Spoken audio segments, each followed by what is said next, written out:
यशोदा देवी के दो बेटे थे, किशन और मदन। किशन गांव में ही रहता था, जबकि मदन अपनी पत्नी और बच्चों के साथ शहर में रहता था। छठ पूजा का त्योहार आने वाला था। किशन ने अपने भाई मदन को फोन मिलाया। अरे कैसा है मदन? सीमा और बच्चे कैसे हैं? ठीक हूँ भैया, बस आजकल तो कारखाने की छुट्टियां चल रही हैं। अब तो छठ पूजा के बाद ही कारखाना खुलेगा। दिवाली के त्योहार के कारण काम का जितना था नहीं। और आप बताओ, माँ कैसी है? भाभी बच्चे सब बढ़िया। मैंने इसलिए तुझे फोन किया है, माँ को मत बताना कि मैंने फोन किया है। माँ का बहुत मन था कि इस बार सीमा गांव में ही छठ पूजा का व्रत करे। बहुत समय भी हो गया सबसे मिले। एक काम कर, तू इस बार छठ पूजा पर गांव ही आ जा, माँ को बहुत अच्छा लगेगा। ठीक है भैया, अब तुमने कहा है तो मेरा भी मन गांव आने को कर रहा है। मैं सीमा से बात करता हूँ और माँ को सरप्राइज दे दूंगा, ये ठीक रहेगा। हाँ, तू चिंता मत कर, मैं माँ को कुछ नहीं कहूंगा। तू अपने आप आना, तो माँ तुम्हें अचानक देखेंगी तो खुश हो जाएंगी। और फिर मदन ने पत्नी और बच्चों के साथ छठ पर्व पर गांव जाने का प्रोग्राम बना लिया। जब वो लोग अचानक से पहुंचे तो यशोदा देवी की खुशी का ठिकाना नहीं था। आखिर बेटा, बहू, पोता पोती बहुत दिनों बाद जो मिल रहे थे। बस भाभी, बैगन का चोखा इतना स्वादिष्ट बना है ना कि आनंद आ गया। कुछ भी कहो भाभी, गांव की सब्जी और फलों में अलग ही बात है। हमारे शहर में इतना स्वादिष्ट बैंगन का चोखा मैं बना ही नहीं पाती, जितनी मर्जी कोशिश कर लूं। यहाँ के मसाले में, सब्जियों में अलग ही खुशबू है। नहीं, ऐसी बात नहीं है। तुम भी बहुत स्वादिष्ट बनाती हो। वो कभी कभी जब हम अपने हाथों का खाकर ऊब जाते हैं ना, तो हमें दूसरों के हाथ का भोजन अच्छा लगता है। इसी बात पर एक रोटी और ले लो। तुम लोगों ने अचानक से आकर जो मुझे खुशी दी है ना बेटा, मैं बता नहीं सकती। दादी, मुझे गांव घूमना है।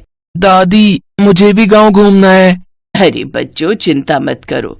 छठ पूजा पर हम पूरा गांव घूमेंगे। नदी घाट पर जाएंगे, वहाँ मेला लगता है, खूब घूमेंगे। चलो मुन्नी बिट्टू, मैं तुम्हें अपने खिलौने दिखाती हूँ। आओ बिट्टू, मैं तुम्हें अपना बैट बॉल दिखाता हूँ। चलो, बच्चे तो खेलने में मस्त हो गए। अच्छा माँ, बता दो छठ पूजा के लिए क्या क्या सामान लाना है? मैं और मदन बाजार जा रहे हैं तो लेते आएंगे। राधा बहू, तुम बता दो एक बार क्या क्या लाना है, और सीमा बहू भी सब कुछ देख लेगी कि गांव में छठ पूजा कैसे होती है। हर साल तो शहर में ही होती है ये, इसलिए छठ पूजा इस बार गांव की भी देखो बहू। जी माँ। छठ पूजा के लिए सारा सामान आ जाता है। सीमा हैरान रह जाती है कि शहर में तो ज्यादातर सामान बना बनाया ही मंगवाया जाता था, पर यहाँ पर तो पूरे पारंपरिक तरीके से छठ पूजा के लिए एक एक चीज घर पर बनाई जा रही थी। देखो सीमा, चना दाल, कद्दू की सब्जी, ठेकुआ चावल का भात, खीर, सब कुछ घर पर बनेगा। माँ, ये बांस के सूप, टोकरी, फल भी ले आए हैं। क्या हुआ सीमा, क्या देख रही हो? यही सोच रही हूँ कि यहाँ तो मुझे कितना कुछ देखने और सीखने को मिल रहा है, पर शहर में तो मैं बिल्कुल अकेली होती थी, मन ही नहीं लगता था। 3 दिन अकेले बहुत बोर हो जाती थी। कुछ भी कहो, त्योहार अपनों के साथ मिलकर जो खुशी देते हैं ना, वो खुशी अकेले नहीं मिलती। अपनी सास और जेठानी से सीमा को इतना प्यार मिलता है कि वो खुशी से भावुक हो जाती है। 3 दिन तक सीमा सबके साथ छठ पूजा के व्रत को नियम से करती रही। सुबह शाम भगवान सूर्य को अर्घ्य देने के लिए वो लोग नदी घाट पर जाते थे। व्रत के आखिरी दिन जब सब लोग सुबह के समय घाट पर पहुंचे तो सूर्य उगने की प्रतीक्षा करने लगे। पहले जब हम व्रत रखा करते थे ना बहू, तो मेरी जेठानी, देवरानी, पड़ोसन सब हम मिलकर छठ पूजा के लिए 3 बजे घाट पर आकर बैठ जाते थे। लंबी लाइन लगती थी उस समय। माँ जी, आपको फिर भूख प्यास लगती थी जब आप छठ पूजा का व्रत करते थे? नहीं बहू, पता ही नहीं चलता था। 3 दिन तैयार होना, श्रृंगार करना, भजन कीर्तन करना, दिन ऐसे ही बीत जाते थे कि भूख प्यास की सुध ही नहीं रहती थी। अच्छा, बहू बेटे शहर से आए हैं इस बार छठ मनाने के लिए? हाँ शांति बहन, बहू बेटे कहाँ हैं तुम्हारे?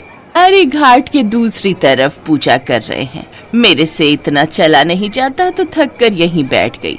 कब आए ये लोग? नमस्ते चाची जी, हम लोग परसों आए थे। बच्चों ने कहा कि माँ चलो, तुम भी घाट पर, तो साथ आ गई। बस सूर्य देवता का इंतजार हो रहा है, वो दर्शन दे तो बहुएं पूजा कर लेंगी। हाँ, बहू भी वही इंतजार कर रही है, भीड़ भी बहुत है। चलो अच्छा है, हर बार शहर की छठ पूजा देखते हो, इस बार गांव की देख रही हो। सब लोग बातें करते रहे। सीमा को, बच्चों को गांव का माहौल बहुत अच्छा लग रहा था, पर अचानक मौसम बदल गया, तेज हवाएं चलने लगी। सब लोग वहीं खड़े रहे, कोई भी अपनी जगह से नहीं हटा। देखा सीमा, अगर शहर में ऐसा आंधी तूफान होता तो अब तक सब लोग पीछे हट गए होते। गांव में यही तो है, अगर पूजा करनी है तो पूरे विश्वास के साथ करनी है। कोई भी नहीं घबराता इस आंधी तूफान से, क्योंकि यहाँ के लोगों को ऐसे मौसम को झेलने की आदत होती है। आप बिल्कुल सही कह रहे हो, सचमुच विश्वास पर ही तो दुनिया कायम है। थोड़ी देर बाद मौसम ठीक हो जाता है, सूर्य भगवान के दर्शन हो जाते हैं। सीमा अपनी जेठानी राधा के साथ पूजा के लिए सामान निकाल रही थी। अचानक उसने देखा कि सब बच्चे तो हैं, पर बिट्टू कहीं दिखाई नहीं दे रहा था। सब लोग घबरा जाते हैं। सीमा का रो रो कर बुरा हाल था। सुनो जी, बिट्टू कहाँ चला गया? घबराओ नहीं बहू, ये गांव है, यहाँ अगर कोई बच्चा खो जाता है तो कहीं नहीं जाता, किसी न किसी को मिलेगा तो वो ले आएगा। धैर्य रखो, छठी मैया से और सूर्य भगवान से प्रार्थना करो कि हमारा बिट्टू हमें मिल जाए। मदन, तू उस तरफ जा, मैं इस तरफ जाता हूँ, जरूर वो झूले के पास गया होगा। सब लोग बिट्टू को ढूंढने लगते हैं। सीमा और राधा भगवान सूर्य और छठ मैया से प्रार्थना करती हैं। तभी दो आदमी बिट्टू को लेकर आ जाते हैं। किशन और मदन भी तब तक आ चुके थे। सब लोग बिट्टू को देखकर खुश हो जाते हैं। सीमा एकदम से बिट्टू को गोदी में ले लेती है। घबराइए नहीं बहन जी, बच्चे ने हमें बताया कि ये यशोदा जी का पोता है, तो हम लोग पहचान गए। हमें पता था आप लोग घाट पर ही होंगे। अरे किशोर, रघु, तुम दोनों? किशोर, रघु, बिट्टू तुम्हें कहाँ मिला? रघु ने और मैंने मिलकर इस बार मेले में झूला लगाया। बिट्टू हमें झूला झूलने के लिए कह रहा था, और आसपास इसके माता पिता को देखा नहीं, तो हमें चिंता हुई। एक लड़के को खड़ा करके झूला के पास हम दोनों इसे यहाँ ले आए। जब इसने अपनी दादी का नाम यशोदा देवी बोला और अपने ताऊजी का नाम किशन बोला, तो हम पहचान गए कि ये आपके घर का ही लड़का है। आपका बहुत बहुत शुक्रिया भाई साहब। किशोर, रघु, तुम दोनों ने सचमुच आज हमारे घर के लिए जो किया है वो तारीफ के काबिल है। माता जी, ये तो हमारा फर्ज था, है? और छठ मैया और भगवान सूर्य के होते हुए बिट्टू को कैसे कुछ हो सकता था? यहाँ पर सब छठ पूजा के लिए आए हैं, इसलिए सबकी सुरक्षा रखना हमारा फर्ज है। अच्छा माता जी, अब हम चलते हैं। गांव वालों का इतना अच्छा स्वभाव देखकर सीमा हैरान रह जाती है। बिट्टू सही सलामत मिल गया। वो छठ मैया और भगवान सूर्य को धन्यवाद कहती है। भगवान सूर्य और छठ मैया के आशीर्वाद से छठ पूजा बहुत धूमधाम से संपन्न होती है। उसके बाद खुशी खुशी कुछ दिन अपने परिवार के साथ गांव में रहकर सीमा और मदन शहर लौट आते हैं।